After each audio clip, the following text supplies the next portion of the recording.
E este Deus que está presente é o Deus que fala. E Ele fala pela sua palavra. Por isso eu convido você para abrir sua Bíblia comigo. No Evangelho de Jesus Cristo, conforme o relato de João, no capítulo 1. João, capítulo 1.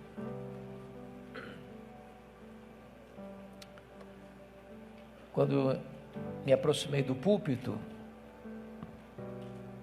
vi uma frase profundamente impactante aqui. Se alguém assumir este púlpito e não pregar Jesus Cristo, seja maldito. Eu não vim aqui hoje a não ser para falar para você sobre Jesus Cristo. Nós não temos outro assunto. Evangelho de João, capítulo 1, versos 1 a 14. Mas antes de ler, é muito importante entender que o Evangelho de João é a obra literária mais importante do mundo. Nenhum outro livro na história já foi tão traduzido e tão publicado e distribuído como o Evangelho de João. Já passam de 2 bilhões de exemplares. O Evangelho de João foi escrito no final do 1º século, quando os outros evangelhos sinóticos, Mateus, Marcos e Lucas, já circulavam na igreja cristã há mais de 20 anos. O Evangelho de João foi escrito quando todos os demais apóstolos já estavam mortos, e mortos pelo viés do martírio. O Evangelho de João foi escrito para defender a fé cristã de um ataque frontal, de uma heresia perniciosa, que quase mina e solapa a igreja nos 3 primeiros séculos, uma heresia chamada de gnosticismo, uma espécie de concubinato entre a fé judaica e a filosofia grega. Vocês sabem que desde que Alexandre o Grande dominou o mundo, é que o mundo foi helenizado. O pensamento, a cultura, a filosofia grega se espalhou. A língua grega tornou-se universal. E mesmo mais tarde, quando o Império Romano dominou o mundo, não dominou as ideias gregas. Ficou de cócoras diante das ideias gregas. E vocês sabem que os gregos acreditavam no chamado dualismo: matéria má, espírito bom. Por causa desse pensamento, os gregos não acreditavam em 3 doutrinas essenciais do cristianismo: a criação, a encarnação e a ressurreição. Então os gregos negavam a divindade de Cristo. Por quê?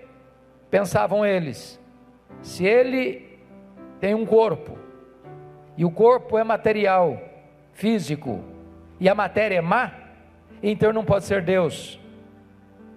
Porque se ele tem um corpo, e o corpo que é matéria, a matéria é má, ele não pode ser bom. Se ele não pode ser bom, ele não pode ser Deus. E então estavam negando a divindade de Cristo. E João escreve este evangelho para provar uma tese. Qual tese?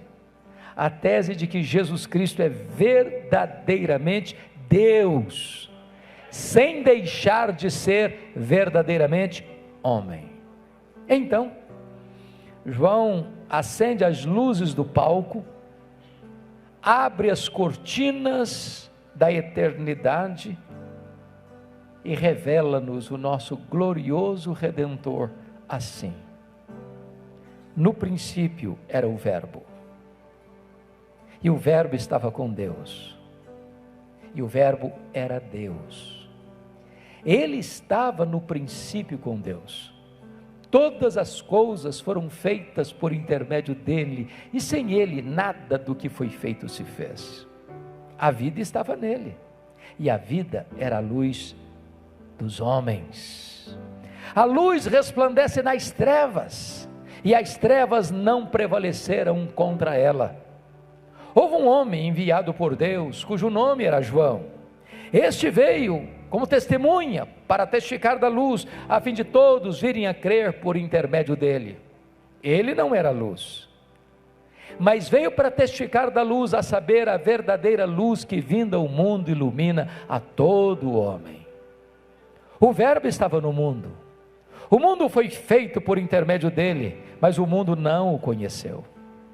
Veio para o que era seu e os seus não o receberam. Mas a todos quantos o receberam, deu-lhes o poder de serem feitos filhos de Deus, a saber, aos que creem no seu nome, os quais não nasceram do sangue, nem da vontade da carne, nem da vontade do homem, mas de Deus. E o Verbo se fez carne e habitou entre nós, cheio de graça e de verdade, e vimos a sua glória, glória como do unigênito do Pai. Então, João está abrindo as cortinas para nos apresentar o nosso glorioso Redentor, e ele quase nos tira o fôlego na primeira afirmação. No princípio era o Verbo. Vocês que devem ter uma noção melhor do que a minha da língua portuguesa, percebem aí que o verbo ser não está no pretérito perfeito. Ele não diz no princípio foi o verbo, mas está no pretérito imperfeito. No princípio era o verbo. Isso significa que quando tudo teve um princípio, o verbo já existia. O verbo preexiste ao começo. Ele existe antes de todas as coisas. Isso nos remete para Gênesis 1:1. No princípio criou Deus os céus e a terra. Os céus e a terra tiveram um princípio, tiveram um começo, mas quando tudo começou, o verbo já existia. Ele preexiste ao tempo, ele preexiste à história, ele preexiste ao começo, ele é eterno. E eternidade é um atributo exclusivo de Deus.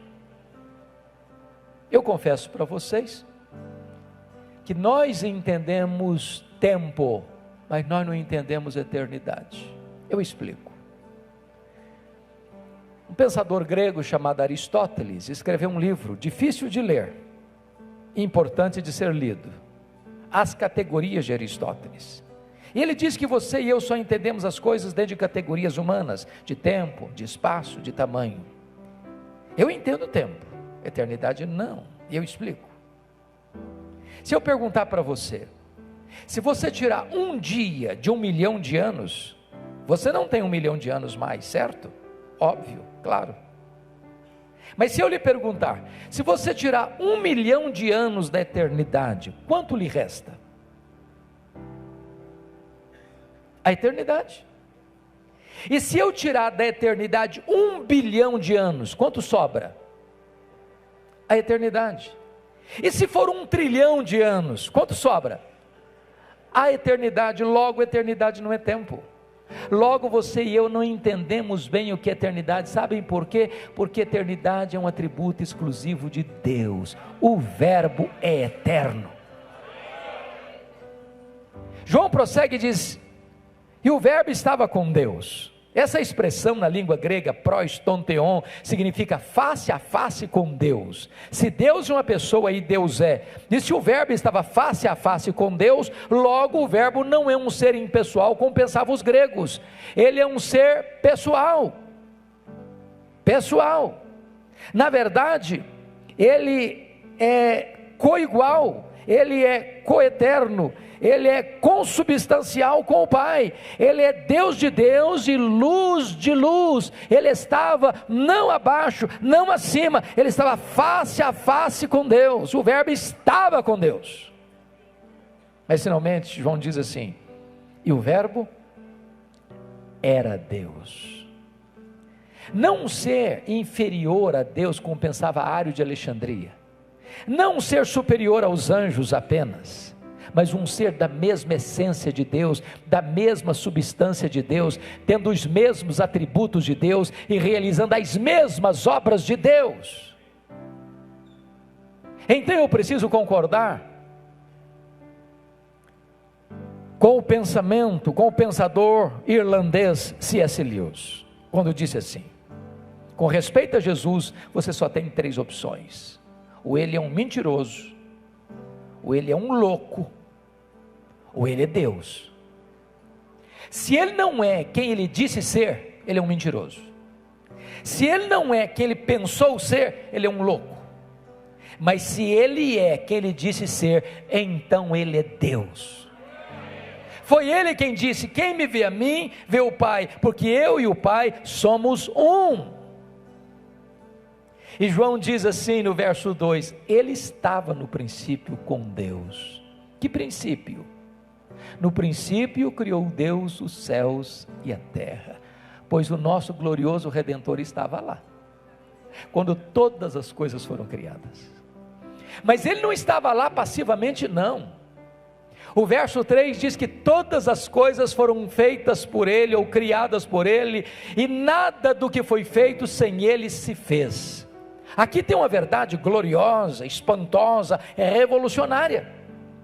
E esse texto enseja-nos 4 conclusões. Primeiro, a matéria não é eterna como pensavam os gregos. A matéria foi criada, e criada pelo nosso glorioso Redentor. Este mundo é feito de matéria e energia. Matéria e energia não criam a si mesmas.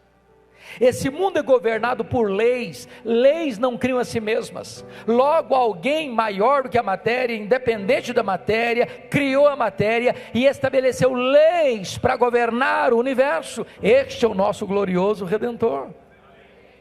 Segunda conclusão: este mundo não veio à existência por geração espontânea. A teoria da geração espontânea não está calçada com a verdade. Desculpem da expressão, o mundo não pariu a si mesmo. O mundo não deu à luz a si mesmo. O mundo não surgiu espontaneamente. O mundo foi criado, e criado pelas mãos do nosso glorioso Redentor. Terceiro, o mundo não é resultado de uma explosão, de uma mega explosão cósmica. A teoria do Big Bang não está calçada com a verdade. Sabem por quê? Porque o caos não produz o cosmos, porque a desordem não produz a ordem. Seria mais fácil acreditar que jogando 1 bilhão de letras para o espaço, elas caíssem em termos de uma grande enciclopédia, do que acreditar que uma mega explosão produziu o nosso universo com leis tão precisas, com movimentos tão harmônicos. Posso lhes garantir que é preciso ter mais fé para ser um ateu do que para ser um crente. O nosso planeta não está onde está porque uma explosão nos deixou aqui, porque o acaso nos deixou aqui.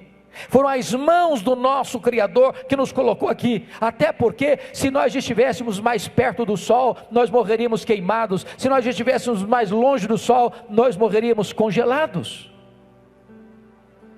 A Lua não está onde está porque uma explosão a deixou lá. Vocês sabem que a Lua é a faxineira do planeta Terra. Não houver a Lua, não haveria vida no nosso planeta.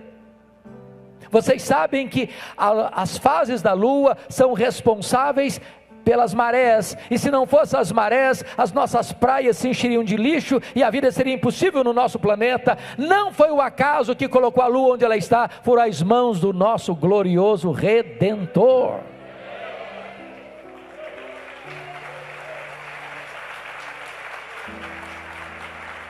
A quarta conclusão é que o mundo não é resultado de uma evolução de milhões e milhões de anos. Vocês têm ciência de que no ano de 1859, em Londres, na Inglaterra, Charles Darwin publicava o seu livro A Origem das Espécies. No dia do lançamento esgotou-se a primeira edição do livro. De lá para cá, essa chamada teoria da evolução tem sido ensinada nas escolas e universidades como uma verdade científica, mas falta-lhe a evidência das provas. Mas hoje, curiosamente, nos meios acadêmicos e até em alguns seminários teológicos, tenta-se fazer um casamento espúrio entre Darwin e Cristo. Uma nova ideia, sutil, perigosa, uma teoria nova chamada de evolucionismo teísta. O que é isso? É a ideia de que Deus criou, sim, Deus criou, mas por intermédio do processo da evolução. O grande problema com essa teoria é que você vai precisar ir para Gênesis 1 e 2 e olhar esse texto como um texto metafórico, não como um texto literal e histórico. Se esse texto registrado em Gênesis, que relata a criação, é um mito, é uma lenda, é uma metáfora, então Adão e Eva não existiram. Se Adão e Eva não existiram, então não houve queda. Mas se não houve queda, então não precisa de redenção. E se o primeiro Adão é um mito, então o segundo Adão também deve sê-lo. O grande problema é que o relato da criação não está presente apenas em Gênesis 1 e 2, está presente em todo o Pentateuco, está presente nos livros históricos, está presente nos livros poéticos, está presente nos livros proféticos, está presente nos evangelhos, está presente no livro de Atos, está presente nas epístolas, está presente no livro de Apocalipse. Nós precisaríamos desconstruir toda a Bíblia para sustentar essa teoria. Então seja Deus verdadeiro e mentiroso todo homem, e nós erguemos a bandeira e afirmamos: todas as coisas foram feitas por intermédio dele, e sem ele nada do que foi feito se fez.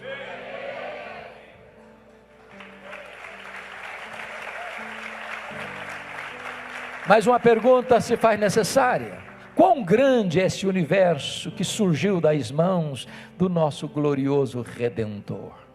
O profeta Isaías, escrevendo um texto messiânico, cristológico, lá no capítulo 40, diz que este é aquele que mede as águas na concha da sua mão. Pense comigo no Pacífico, no Atlântico, no Índico, no Mediterrâneo. Tente aqui no Atlântico esvaziá-lo com um baldinho. Veja quanto tempo você vai levar. Pois ele mede as águas na concha da sua mão. Ele pesa o pó das montanhas em balança de precisão. Ele mede os céus a palmos. Ele espalha as estrelas no firmamento, e por ser forte em força e grande em poder, quando as chama, nenhuma delas vem a faltar.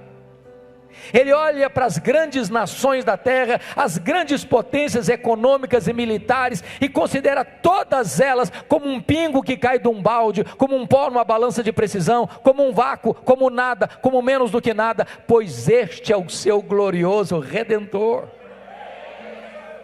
Se você perguntar para um astrônomo assim: qual é o tamanho deste universo que o nosso glorioso Redentor mediu a palmos? Sabe qual é a resposta dele?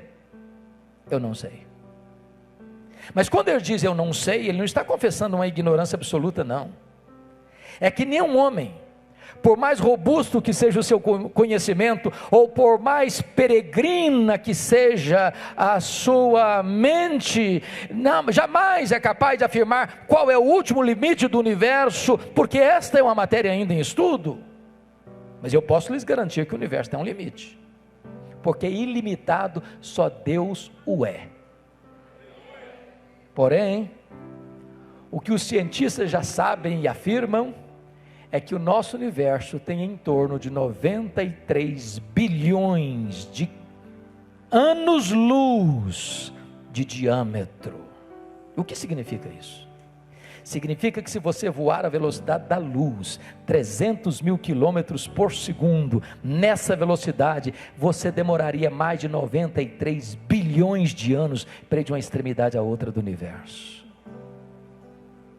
Pois não há um centímetro desse universo onde Jesus não possa dizer: isso aqui é meu, eu criei isso aqui, sou dono disso aqui, sou Senhor sobre isso aqui.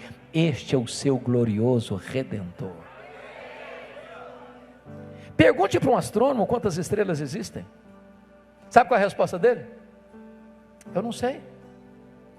Mas o que eles já sabem é que há mais estrelas no firmamento do que todos os grãos de areia de todas as praias e desertos do nosso planeta.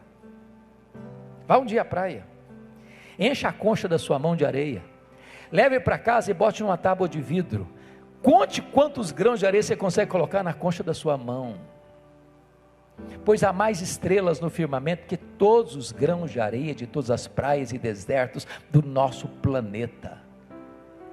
Mas o seu glorioso Redentor não apenas criou todas elas, Ele batizou cada uma delas pelo nome. Ele conhece cada uma delas pelo nome, e por ser forte em força e grande em poder, quando as chama, nenhuma delas vem a faltar. Este é o seu glorioso Redentor. Todas as coisas foram feitas por intermédio dele, e sem ele nada do que foi feito se fez. Do século 20 para cá, nós não estamos pasmos mais com o macro-universo, não. Nós estamos boquiabertos com o micro-universo. Se eu pudesse arrancar uma dessas folhas finas e delgadas, diria para vocês que uma folha dessa é muito mais complexa do que a cidade de Marília. Dr. John Wilson, uma das maiores autoridades em oftalmologia do mundo, nos catedráticos de Harvard, diz que você e eu temos em torno de 2 milhões de fios duplos encapados em cada um dos nossos olhos. E se não for assim, haveria um curto-circuito e nós ficaríamos cegos. Se você chegar em casa hoje e pegar uma gema, um ovo na geladeira e quebrá-lo numa frigideira, aquela gema é mais complexa do que qualquer máquina que o homem jamais inventou. Dr. Marshall Nirenberg, prêmio Nobel de Biologia, fez uma das mais fantásticas descobertas no século passado. Ele descobriu que você e eu somos um ser programado geneticamente, computadorizadamente programados. Ele descobriu mais. Ele descobriu que você e eu temos mais de 60 trilhões de células no nosso corpo. Descobriu mais, que cada uma dessas células tem 1,70 m de fita DNA, onde estão gravados e computadorizados todos os seus dados genéticos, a cor da sua pele, a cor dos seus olhos, o seu temperamento. Se você espichar a fita DNA do seu corpo, você tem 102 trilhões de metros de fita DNA no seu corpo, você tem 102 bilhões de quilômetros de fita DNA no seu corpo, daria para dar diversas voltas no sistema planetário.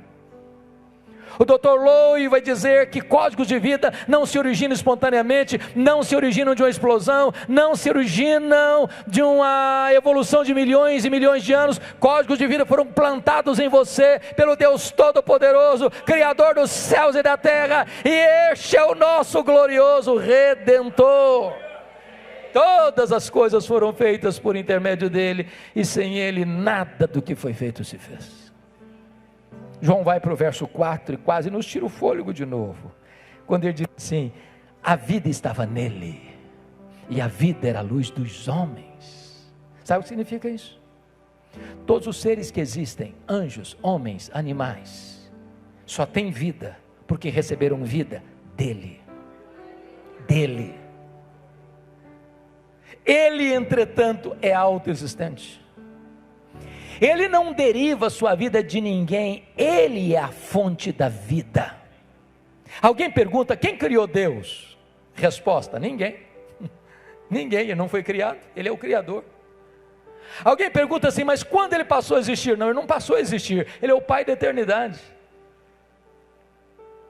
Eu quero dizer para você que se você veio aqui hoje, e você veio, é óbvio, se o seu coração está batendo, e é claro que está, é porque ele preserva a sua vida, porque nele vivemos, nos movemos e existimos. Ele é a fonte da vida.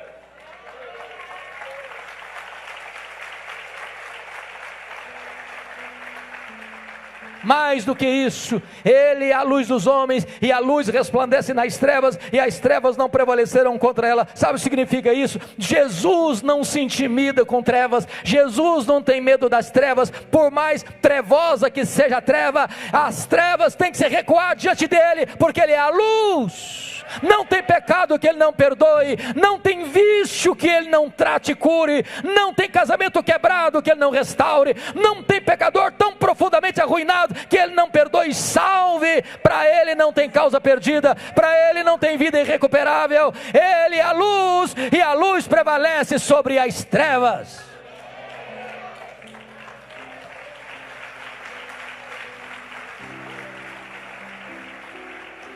A partir daqui, meus irmãos, João vai abordar um outro aspecto do texto, revelando para nós 3 reações ao verbo de Deus. A primeira reação está nos versos 6 a 9, confira comigo. É a reação do precursor do verbo. Houve um homem enviado por Deus, cujo nome era João. Este veio como testemunha para testificar a respeito da luz, a fim de todos virem a crer por intermédio dele. Ele não era luz, veio para testificar da luz, a saber, a verdadeira luz que vinda ao mundo ilumina a todo homem. Preste atenção comigo. Tem 400 anos de silêncio profético, entre o último profeta do Velho Testamento, Malaquias, e João Batista. Tinha templo, tinha culto, tinha festa, tinha sacrifícios, tinha sacerdotes, mas não tinha palavra de Deus. Até o momento que Deus rompeu o silêncio e enviou um homem estranho, vestindo roupa estranha, se alimentando de comida estranha, pregando num lugar estranho, o deserto da Judeia, quente demais de dia, gelado demais de noite. E diz a Bíblia que ele está pregando o batismo de arrependimento para a remissão de pecados.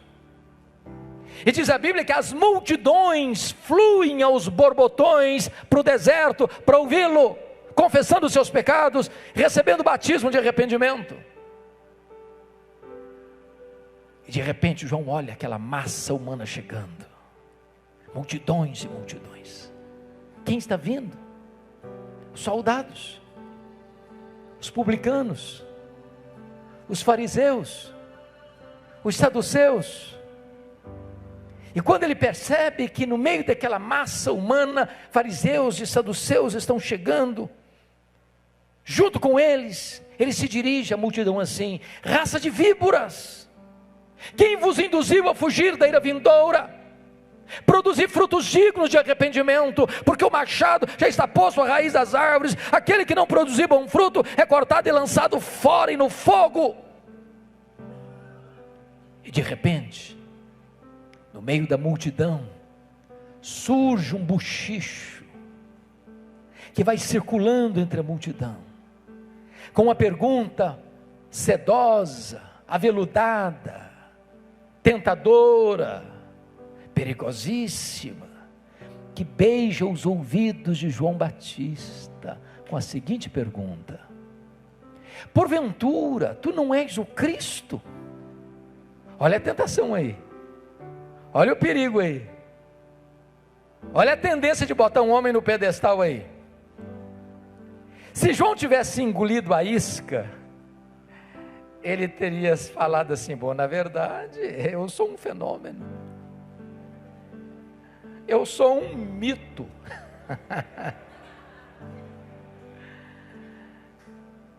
Olha aí, tem 400 anos que nunca ninguém viu o que está acontecendo. Olha, porque eu sou muito importante.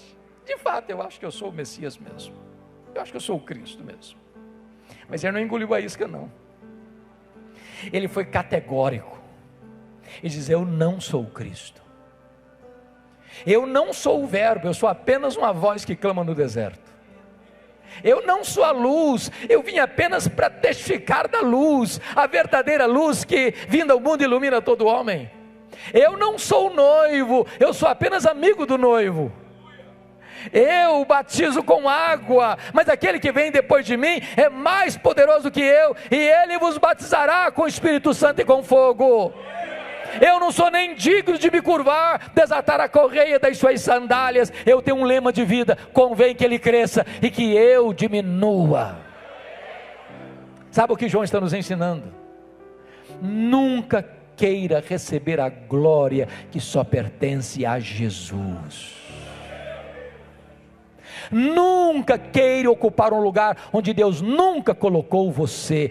Toda a glória dada ao homem é vanglória, é glória vazia, é idolatria, é abominação para Deus. Deus não divide a sua glória com ninguém. Quanto mais humilde você for, entretanto, mais Deus o exaltará. Aí agora vem a segunda reação, versículos 10 e 11, confira comigo. É a rejeição do verbo. Está escrito assim: o verbo estava no mundo, o mundo foi feito por intermédio dele, mas o mundo não o conheceu. Eu pergunto a vocês, quantas vezes aparece a palavra mundo aí no versículo 10? Quantas? 3 vezes. No grego é a mesma palavra, cosmos, cosmos, cosmos, mas cada vez que ela aparece, ela tem um significado diferente. O verbo estava no mundo. Que mundo? Mundo geográfico. O mundo foi feito por intermédio dele. Que mundo? Mundo material. O mundo não o conheceu. Que mundo? O mundo das pessoas. Mas quando chega no verso 11, ele é específico: veio para o que era seu, e os seus não o receberam. Quem são os seus aí? São os judeus. Ele procede dos judeus, é o povo da aliança. Mas não receberam por quê? Por falta de luz? Não, por falta de olhos. Por falta de evidências? Não, por falta de fé. Porque todo o Velho Testamento foi uma preparação para a chegada do Messias. Desde Gênesis 3,15, da semente da mulher nascerá aquele que esmagará a cabeça da serpente.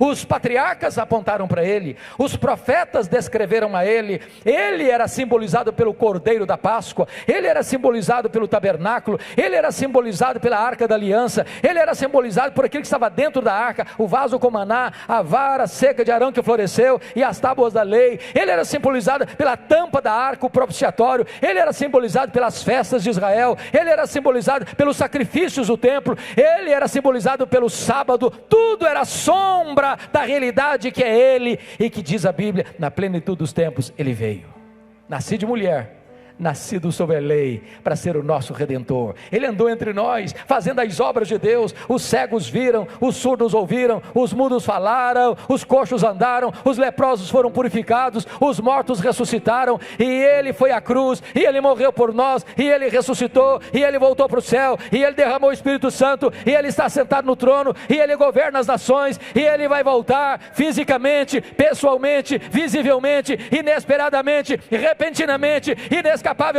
gloriosamente, vitoriosamente. Mas os seus não o receberam.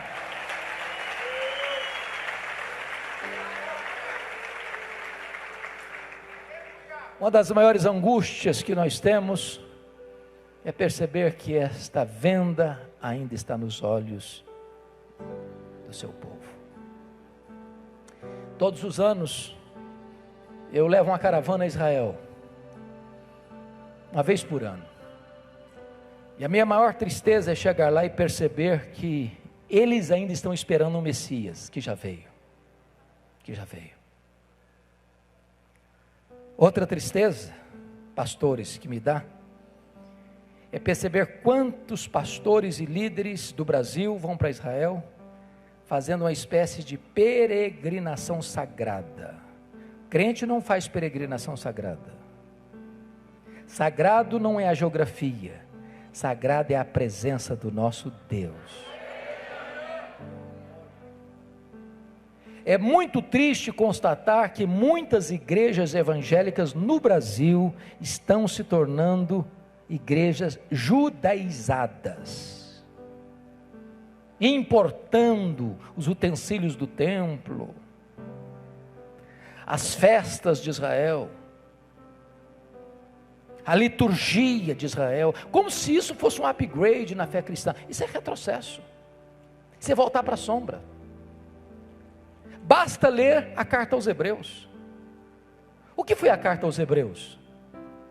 Foi endereçada a crentes judeus, convertidos do judaísmo para o cristianismo.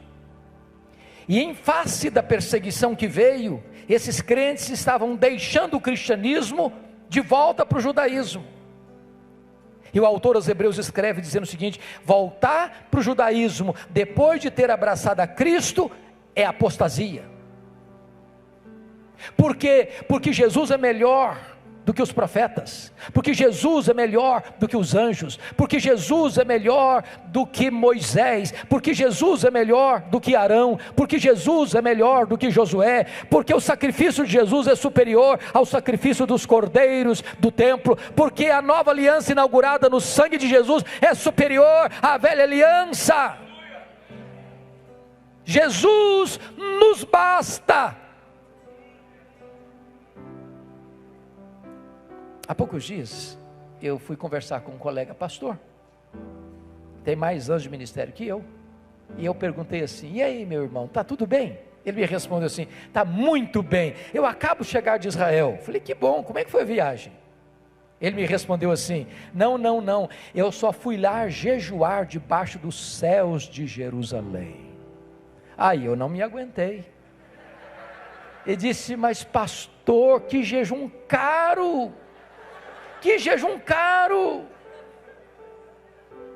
Mas qual a diferença de jejuar debaixo dos céus de Jerusalém e jejuar debaixo dos céus de Marília? Qual a diferença de você orar no sopé do monte e no topo do monte? Qual a diferença de você orar aqui dentro da igreja e dentro do seu quarto? Qual a diferença de você orar dentro do seu carro ou numa estrada movimentada? Deus é Espírito e importa que os seus adoradores o adorem em Espírito e em verdade.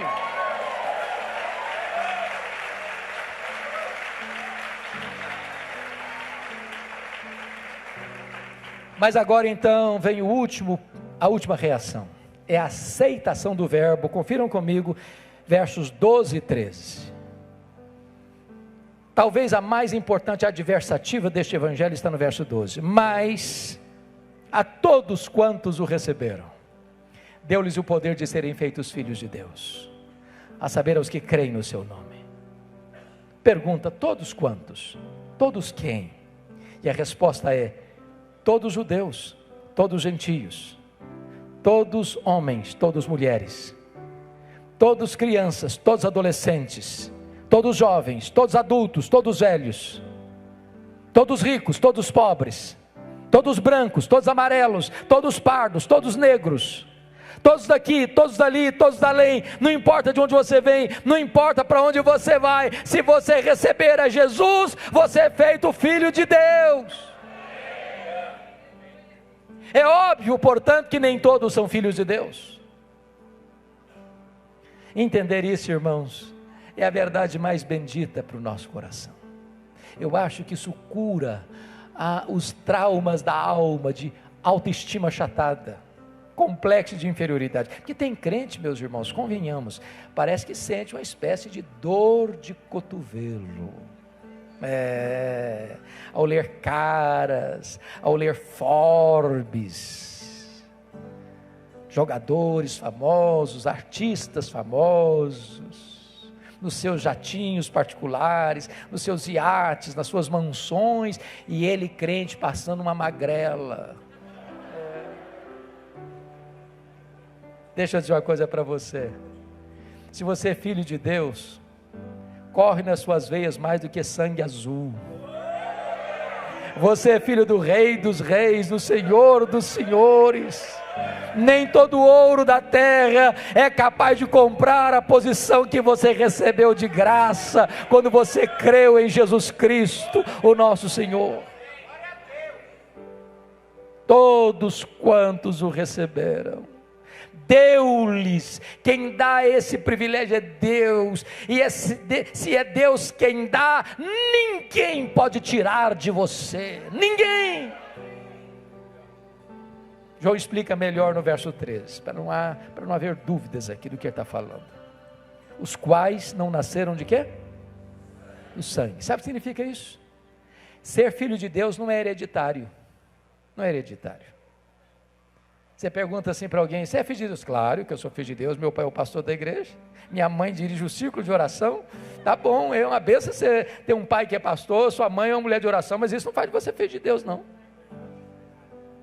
Você pergunta para outra e diz assim: você é filho de Deus? Claro que eu sou filho de Deus, fui criado na igreja desde a infância.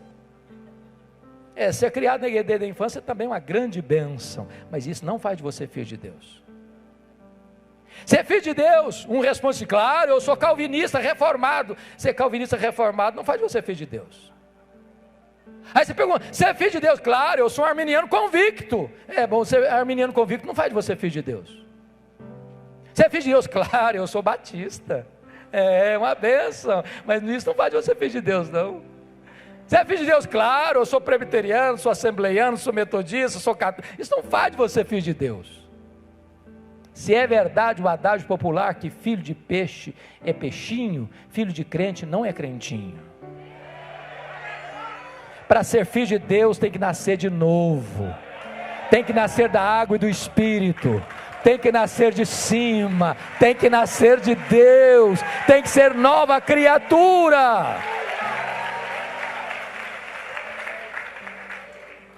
Os quais não nasceram do sangue nem da vontade da carne. Sabe o que significa isso? Você não tem competência de fazer de você mesmo filho de Deus. Pense você comigo agora, você tirando férias, indo para o Nordeste, aquela praia com água morninha, debaixo de um coqueiro, deitado numa rede, tomando água de coco, aquela brisa batendo no seu rosto. Daqui a pouco você está pensando: como Deus é bom comigo. Você quer saber de uma coisa? A partir de hoje eu me declaro, eu me faço filho de Deus. Você não tem essa competência, você não tem esse poder. Você não se faz filho de Deus, você é tornado filho de Deus quando o próprio Deus declara você seu filho, quando você crê no seu Filho Jesus Cristo. Terceiro, os quais não nasceram do sangue, nem da vontade da carne, nem da vontade do homem. Sabe o que significa isso? Ninguém pode fazer de você filho de Deus, nem o pastor da igreja, nem o missionário, nem o sacerdote, nem o bispo, nem o padre, nem o papa, nem Paulo, nem Pedro, nem Maria, nem a igreja, nem a denominação religiosa, nem um concílio eclesiástico. Nenhuma autoridade humana tem competência de dizer: seja filho de Deus. Só o próprio Deus pode realizar essa obra na sua vida e dar a você o direito, a autoridade de ser seu filho. E não é porque você nasceu na família A, não é porque você nasceu na família B, não é porque você frequenta a igreja A, não é porque você frequenta a igreja B, não é porque você é bem educado, não é porque você tem dinheiro, não é porque você não tem dinheiro. Você se torna filho de Deus apenas quando você crê em Jesus Cristo, nosso Senhor. Agora João vai terminar, versículo 14, e ele vai nos levar para o maior mistério do cristianismo. Maior mistério. Atanásio, que venceu as teses de Ario lá no concílio de Nicéia em 325, escreveu um livro sobre encarnação, e ele diz que é o maior mistério do cristianismo. E é mesmo, se não vejamos. E o verbo se fez carne. Pergunto: que verbo? Que verbo? O verbo eterno, pessoal, divino, autoexistente, criador, autor da vida. O verbo que é verdadeiramente Deus, infinito, imenso, eterno, imutável, onipotente, onipresente, onisciente, transcendente, soberano, que nem os céus dos céus pode contê-lo. Agora ele vai se esvaziando, se esvaziando, se esvaziando, se esvaziando, a ponto de se tornar um zigoto, um embrião, um feto, um bebê, que nasce de uma virgem, é deitado numa manjedoura, e está ali dormindo, placidamente. Aquele menino é o Rei da Glória, é o Criador do universo, é o soberano Senhor dos céus e da terra. E João diz que ele habitou longe de nós, entre nós. Vestiu pele humana, calçou as sandálias da humildade, pisou o nosso chão, bebeu a nossa água, comeu o nosso pão, sentiu a nossa dor, chorou a nossa lágrima, carregou sobre o seu corpo com o nosso pecado, morreu por nós e ressuscitou gloriosamente. Mas ele se manifestou entre nós de que maneira? Cheio de graça e de verdade. Já pensou se ele tivesse manifestado entre nós cheio de justiça e juízo? Estaríamos fulminados. O melhor de nós, diz a Bíblia, as nossas justiças, aos olhos dele, não passam de trapos de imundícia. Se o melhor de nós são trapos, e o pior de nós, o que seria? Mas ele chegou cheio de graça, pegou a gente machucado, ferido, doente, depravado, contaminado, arruinado. Ele chegou e viu a gente morto, e ele nos deu vida, e ele nos lavou, e ele nos limpou, nos purificou, nos transformou, nos restaurou, nos adotou e nos fez membros da família de Deus. E João conclui assim: e vimos a sua glória, glória como do unigênito do Pai. Você sabe que glória não é um atributo de Deus. Glória é a somatória de todos os atributos de Deus, no seu resplendor máximo. Quando um profeta vinha, falava de um atributo de Deus, Isaías a santidade, Amós a justiça, Oséias a misericórdia. Mas quando Jesus veio, ele veio para mostrar Deus. Sabe por quê?